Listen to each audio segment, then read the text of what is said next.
നമസ്കാരം മക്കളെ, നമുക്ക് പഠിക്കാം. ഇന്ന് നമ്മള് ഊ എന്ന ചിഹ്നം വരുന്ന കുറച്ചധികം വാക്കുകൾ എഴുതാനും വായിക്കാനും പഠിക്കാൻ പോവാണ്.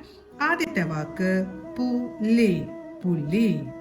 അടുത്തത് കുതിര, കുതിര. അടുത്തത് കടുവ, കടുവ. അടുത്ത വാക്ക് മുതിര, മുതിര. അടുത്ത വാക്ക് നുണ. അടുത്ത വാക്ക് വരും. അടുത്ത വാക്ക് തരും. അടുത്തത് ആടും, ആടും. അടുത്തത് പാടും. അടുത്ത വാക്ക് കാണും.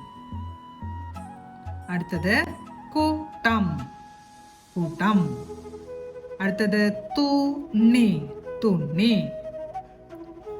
അടുത്തത് കീടാണു, കീടാണു. അടുത്ത വാക്ക് ഉലുവ, ഉലുവ. അടുത്തത് പുതിയ, പുതിയ. ഓരോ വാക്കുകളും പറഞ്ഞുകൊണ്ട് എഴുതി പഠിക്കാൻ ശ്രമിക്കണം.